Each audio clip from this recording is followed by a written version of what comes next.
اسرائیل کا تذکرہ چل رہا تھا،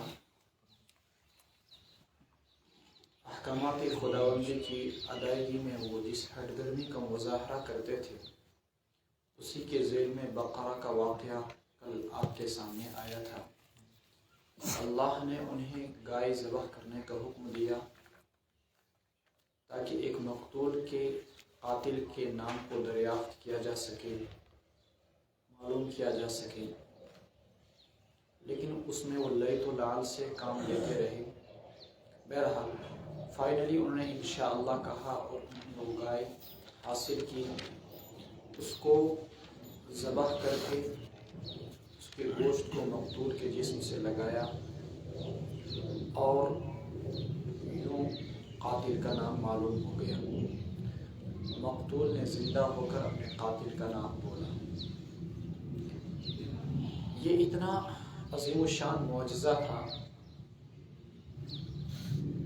ان کے سر اللہ تعالیٰ کے سامنے جھک جانے چاہیے تھے اور یہ اللہ تبارک و تعالیٰ کی نعمتوں کے، اللہ تعالیٰ کے احسانات کے سامنے سرنگو ہو جانے چاہیے تھے، لیکن ہوا کیا؟ اللہ تبارک و تعالیٰ کی قدرت کی اتنی بڑی نشانی دیکھنے کے بعد بھی ثم قست قلوبکم من بعد ذلک، پھر تمہارے دل سخت ہو گئے۔ آج کا سبق اس کے بعد فَيَّ كَالْحِجَارَةِ، وہ دل پتھر کی طرح ہیں، او اشد قسوہ، یا اس سے بھی زیادہ سخت۔ وَإِنَّ مِنَ الْحِجَارَةِ لَمَا يَتَفَجَّرُ مِنْهُ الْأَنْهَارُ، اور پتھروں میں سے بھی بعض ایسے ہیں جن سے نہریں پھوٹ پڑتی ہیں۔ وَإِنَّ مِنْهَا لَمَا يَشَّقَّقُ فَيَخْرُجُ مِنْهُ الْمَاءُ، اور ان پتھروں میں سے بعض ایسے ہیں جب وہ پھٹتے ہیں تو ان سے پانی نکلتا ہے۔ وَإِنَّ مِنْهَا لَمَا يَهْبِطُ مِنْ خَشْيَةِ اللَّهِ، ان پتھروں میں سے بعض ایسے ہیں جو اللہ کی خشیت اور خوف سے گر پڑتے ہیں۔ وَمَا اللَّهُ بِغَافِلٍ عَمَّا تَعْمَلُونَ، اللہ ہرگز بے خبر نہیں ہے جو کچھ تم کر رہے ہو، تمہارے اعمال سے اللہ تبارک و تعالیٰ غافل نہیں ہے۔ پتھروں کے اندر بھی شعور ہوتا ہے، درختوں میں بھی شعور ہوتا ہے، جیسے کہ مخلوقات میں بھی شعور ہے۔ اللہ تبارک و تعالیٰ نے مخلوقات کو اگر دیکھا جائے تو 4 حصوں میں تقسیم کیا ہے۔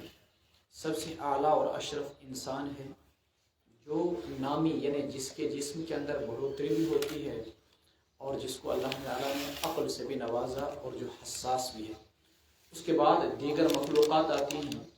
دیگر مخلوقات مثلاً گھوڑے، بکریاں وغیرہ، سارے کے سارے جتنے بھی جانور ہیں، ان سب کو اللہ تعالیٰ نے حساس بھی بنایا، ان سب کو اللہ تبارک و تعالیٰ نے نامی بھی بنایا، بڑھنے والا بھی بنایا، لیکن ان کے اندر شعور نہیں ہے، وہ عقل نہیں ہے جو انسان کے اندر ہے۔ تیسرے مرحلے میں اس میں نباتات، یعنی سارے کے سارے پیڑ پودے آتے ہیں۔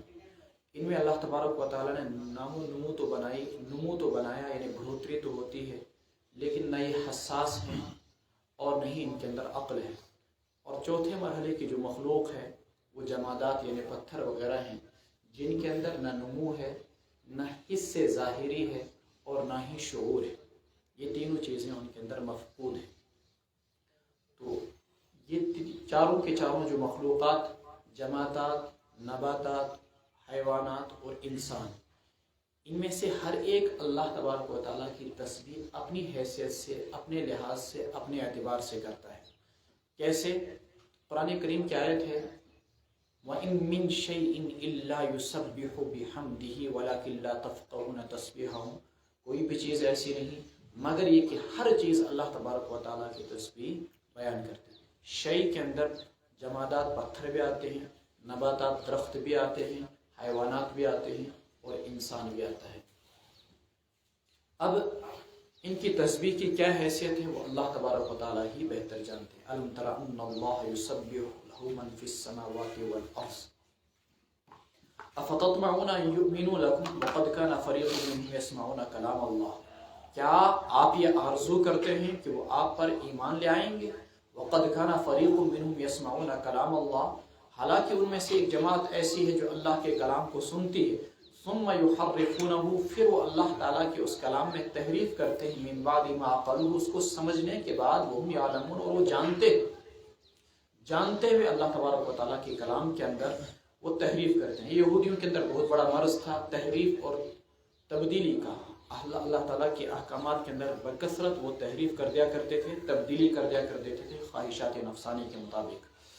اسی میں سے ایک بہت بڑا اعتراض جو بار بار سورہ بقرہ کے اندر آئے گا، ان کو پریشانی یہ تھی کہ نبی آخر الزمان صلی اللہ علیہ وسلم بنو اسحاق میں کیوں نہیں آئے، بنو اسماعیل میں کیوں آئے. یہ خاندانی ضد اور تعصب اس درجے تک بڑھی کہ اس نے انہیں ایمان سے محروم رکھا. وَإِذَا لَقُوا الَّذِينَ آمَنُوا، کل آپ کے سامنے بات واضح ہو گئی تھی کہ منافقین کا طبقہ جو تھا وہ یہودیوں میں سے تھا، مشرکوں میں سے نہیں بلکہ یہودیوں میں سے تھا. اب دیکھیں، اور جب یہ اہل ایمان سے ملتے ہیں قالوا آمنا، تو کہتے ہیں کہ ہم ایمان لے آئے.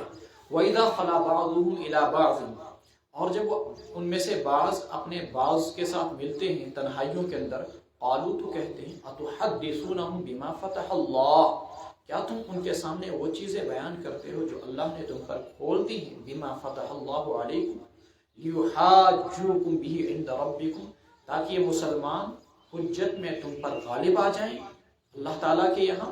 افلا تعقلون، تمہیں اتنی بھی سمجھ نہیں ہے. جو محکوم اور غلام قومیں ہوتی ہیں ان کے اندر چاپلوسی کی عادت بہت زیادہ ہوتی ہے. جو محکوم اور غلام قومیں ہوتی ہیں ان کے اندر چاپلوسی کی عادت بہت زیادہ ہوتی ہے. وہ دنیا کے کسی بھی خطے کی ہو، برما کی ہو، شام کی ہو، یہاں کی ہو، وہاں کی ہو، کہیں کی بھی ہو، چاپلوس ہوتے ہیں بہت زیادہ. تو ان یہودیوں میں سے بھی بعض لوگ چونکہ صدیوں کی غلامی ان کے اندر رہ چکی تھی، بخت نصر کے غلام رہ چکے تھے، تو یہ جب مسلمانوں سے ملتے تھے تو کہتے تھے کہ بھائی ہاں یہ تو نبی آخر الزمان ہے اور ان کا تذکرہ تورات کے اندر موجود ہے. حالانکہ دل سے نہیں کہتے تھے، منافقانہ روش تھی ان کی. تو پھر بعد میں جا کر جب اپنے بڑے گرو گھنٹالوں اور سرداروں کے پاس جاتے تھے تو ان کو کہتے تھے کہ بھائی ہم نے ایسی سی بات کہی ان سے، ہم تو ان کو بیوقوف بناتے ہیں. ہم ان کو کہتے ہیں کہ تورات میں نبی آخر الزمان کا تذکرہ. اوے بیوقوف ہو، تمہیں کیا ہوا، ان سے یہ بات کیوں کہتے ہو؟ اس کا مطلب یہ ہے کہ تم کل قیامت کے دن پھنس جاؤ گے. یہ کل قیامت کے دن اللہ کے یہاں کہیں گے کہ یہ جانتے ہوئے مانتے ہوئے ایمان نہیں لائے تھے. ان کو پتا تھا کہ نبی آخر الزمان ہے، پھر بھی انہوں نے ایمان نہیں لایا. بما فتح اللہ علیکم لیحاجوکم، تاکہ وہ حجت میں تم پر غالب آ جائیں اور دنیا میں بھی تم پر غالب آ جائیں گے حجت کے اندر. فلا تعقلون، سمجھتے نہیں. اولا یعلمون، کیا وہ اس بات کو نہیں جانتے کہ ان اللہ یعلم ما یسرون وما یعلنون، اللہ ہی جانتے ہیں جو کچھ وہ چھپاتے ہیں اور جو کچھ وہ ظاہر کرتے ہیں. ومنہم امیون، ان اہل کتاب میں سے کچھ لوگ ایسے ہیں جو ناخواندہ ہیں، ان پڑھ ہیں. لا یعلمون الکتاب، وہ کتاب کو نہیں جانتے، بس صرف چند آرزوؤں کو. الا امانیہ وانہم الا یظنون، اور وہ صرف خیال کرتے ہیں، صرف تخمینے لگاتے ہیں. وہ کیا؟ خود ساختہ کہانیاں تھی. نحن ابناء اللہ واحباؤ، ہم اللہ کے بیٹے اور اللہ کے پیارے ہیں اور اللہ تبارک و تعالی ہمیں عذاب نہیں دے گا. لن تمسنا النار الا ایاما معدودہ، ہمیں آگ چھو ہی نہیں سکتی. کیوں؟ اس لیے کہ ہم اللہ کے بیٹے ہیں. بھائی اس پر تمہارے پاس کوئی دلیل؟ ہم اللہ کے محبوب ہیں، کچھ بھی نہیں. اس لیے کہ ہم انبیاء کی اولادیں ہیں. جب انبیاء کی اولادیں ہیں تو لہٰذا ہمارے آبا و اجداد ہمیں خود چھڑا لیں گے. پیدرم سلطان کو ایک مفروضہ ان کا یہ بھی تھا کہ چونکہ ہمارے آبا و اجداد نے 40 دن تک بچڑے کی پوجا کی تھی، اس لیے اگر ہم دوزخ میں جائیں گے بھی تو صرف 40 دن کے لیے جائیں گے. اس کی بھی کوئی دلیل نہیں. بلا دلیل خود ساختہ کچھ کہانیوں کی پیروی کرتے تھے اور انہی پر چلتے تھے. ان پڑھ لوگ. فویل للذین یکتبون الکتاب بایدیہم، سو ہلاکت و بربادی ہے ان لوگوں کے لیے جو کتاب کو اپنے ہاتھوں سے لکھتے ہیں. ثم یقولون ھذا من عند اللہ، پھر کہتے ہیں یہ اللہ کی جانب سے ہے. یشترو، تاکہ لیں وہ اس کے عوض معمولی سی قیمت، معمولی سا مول. فویل لہم مما کتبت ایدیہم، سو ہلاکت و بربادی ہے ان کے لیے اس چیز کی وجہ سے جو کچھ ان کے ہاتھوں نے لکھا.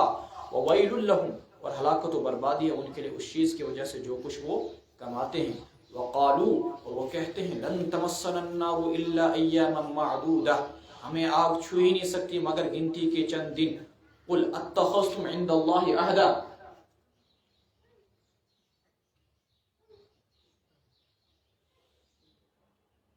قل اتخذتم عند الله عهدا فلن يخلف الله عهده ام تقولون على الله ما لا تعلمون. آپ کہہ دیجئے کیا تم نے اللہ سے کوئی وعدہ لے رکھا ہے کہ اللہ اپنے وعدے کی خلاف ورزی نہیں کریں گے؟ ام تقولون علی اللہ، یا تم اللہ کے متعلق کہتے ہو وہ چیزیں جو تم جانتے ہی نہیں۔ یہاں پر ایک چیز اوپر سے آئی کہ ان یہودیوں کی عادت یہ تھی کہ تورات کو لکھا اور لکھنے کے بعد خود ہی اس میں تحویل و تحریف کر دی۔ فویل للذین یکتبون الکتاب بأیدیہم، اگر وہ بأیدیہم تورات کو لکھتے تو ثواب کا کام تھا، لیکن وہ اس میں تحریف کیا کرتے تھے، تبدیلی کیا کرتے تھے، اس لیے کہا کہ اس کے لیے ہلاکت و بربادی ہے۔ اور پھر عوام الناس کے سامنے کہتے تھے یہ اللہ کا کلام ہے۔ ثم یقولون ھذا من عند اللہ لیشتروا به ثمنا قلیلا، کرتے کیا تھے؟ کہیں پر سنساری کی سزا کو تبدیل کر دیا، کہیں پر زکوٰۃ کی مقدار کو کم کر دیا، کہیں پر گناہ کی جو سزا تھی ان کے ہاں توبہ، اس کو تبدیل کر دیا۔ لیشتروا به ثمنا قلیلا فویل لهم مما كتبت ایدیہم وویل لهم مما یکسبون، اور ہلاکت و بربادی ان کے لیے اس چیز کی وجہ سے جو کچھ وہ کماتے ہیں۔ بلا من کسب سیئہ، بلا ہاں، من کسب سیئۃ، جس نے گناہ کو کمایا، وہ احاطت به خطیئتہ، اور اس کے گناہ نے اس کے گرد گھیرا ڈال دیا، فاولئک اصحاب النار، یہی ہیں وہ لوگ جو دوزخی ہیں، ہم فیہا خالدون، اس میں ہمیشہ ہمیشہ رہیں گے۔ والذین آمنوا وعملوا الصالحات، جن لوگوں نے ایمان لایا، نیک اعمال کیے، یہی ہوں گے جنتی، ہم فیہا خالدون، اس میں ہمیشہ ہمیشہ رہیں گے۔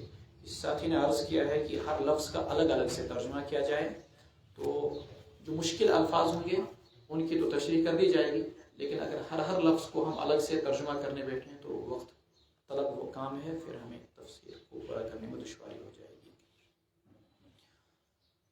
وَإِذْ أَخَذْنَا مِيثَاقَ بَنِي إِسْرَائِيلَ لَا تَعْبُدُونَ إِلَّا اللَّهَ، میثاق اس کی جمع مواثیق آتی ہے، جب ہم نے عہد لیا بنو اسرائیل سے، لا تعبدون الا اللہ، کہ تم نہیں عبادت کرو گے مگر صرف اللہ ہی کی، وبالوالدین احسانا، والدین سے اچھا سلوک کرو گے، وذی القربى قریبی رشتہ داروں سے، والیتامی یتیموں سے، والمساکین مسکینوں کے ساتھ اچھا سلوک کرو گے، وقولوا اور کہو، للناس لوگوں سے، حسنا اچھی بات، واقیموا الصلاۃ نماز کو قائم کرو، وآتوا الزکاۃ اور زکات دو، ثم تولیتم پھر تم نے روگردانی اختیار کی، الا قلیلا منکم مگر تم میں سے تھوڑے سے لوگ، وانتم معرضون اور تم لوگ اعراض برتتے ہو۔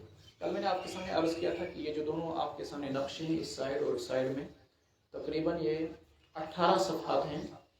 ان 18 صفحات میں ہمارے بعض محنتی لوگوں نے قرآن کریم کے وہ سارے الفاظ جمع کیے ہیں جو بکثرت استعمال ہوئے ہیں قرآن کریم کے اندر۔ تو ان 18 صفحات میں بمشکل 200-400 یہ الفاظ ہوں گے، ان کو آپ تفسیر سے فارغ ہونے کے بعد آج کل صبح شام تھوڑا سا یاد کر لیں۔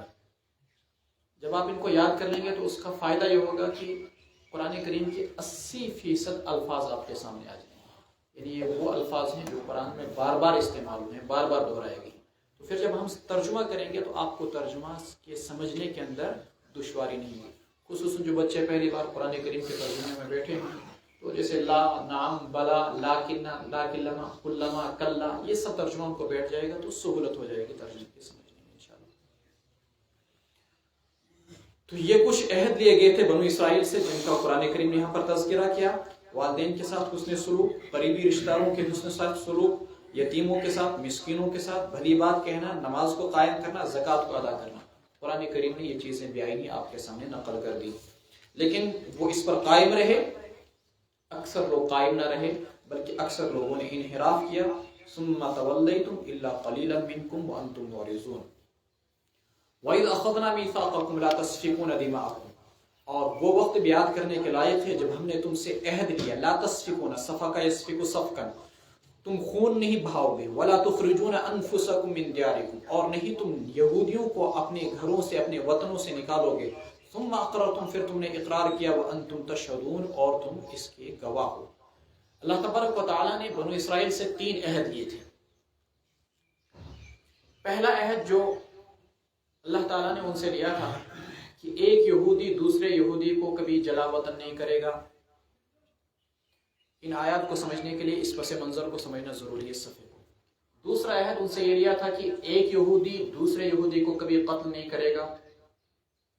تیسرا کہ ایک یہودی دوسرے یہودی کو فدیہ دے کر چھڑا دے گا اگر کوئی اسے گرفتار کرتا ہے۔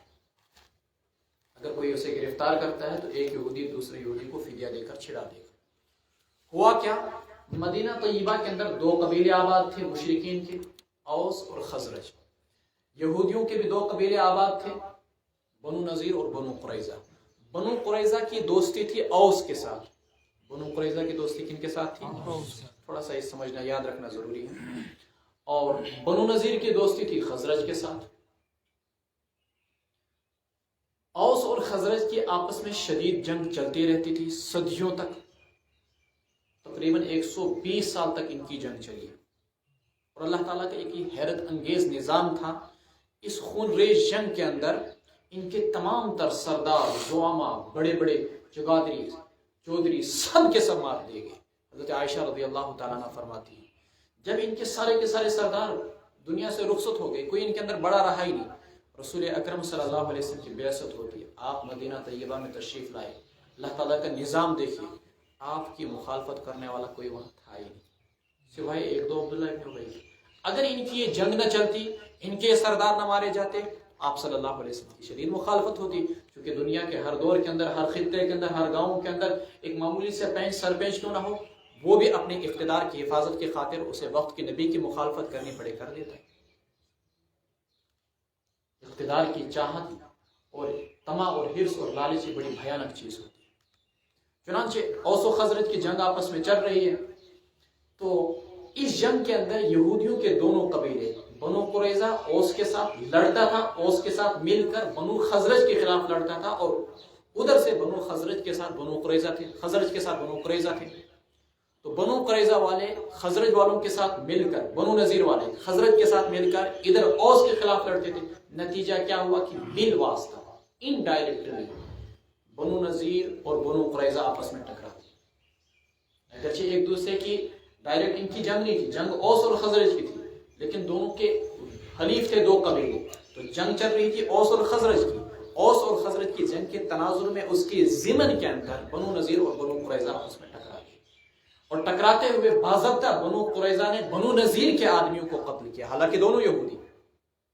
ٹکراتے ہوئے بنو نذیر اور بنو قریظہ نے باضابطہ ایک دوسرے کو جلا وطن بھی کیا، لیکن ہوتا کیا تھا، مثلا اوس والوں نے بنو نذیر کے کچھ آدمیوں کو گرفتار کر لیا، تو یہی بنو قریظہ والے فدیہ دے کر ان کو چھڑا لیا کرتے تھے، حالانکہ خود ہی کل تک قتل کر رہے تھے، خود ہی ان کو جلا وطن بھی کر رہے تھے، لیکن خود ہی فدیہ دے کر ان کو چھڑاتے بھی تھے۔ تو ان کو کہتے تھے کہ بھائی تم ان کو اگر ایک طرف قتل کر رہے ہو، ایک طرف ان کو جلا وطن کر رہے ہو، تو فدیہ دے کر ان کو کیوں چھڑاتے ہو جب ان کو غلام بنایا جاتا ہے؟ تورات کا یہی حکم ہے۔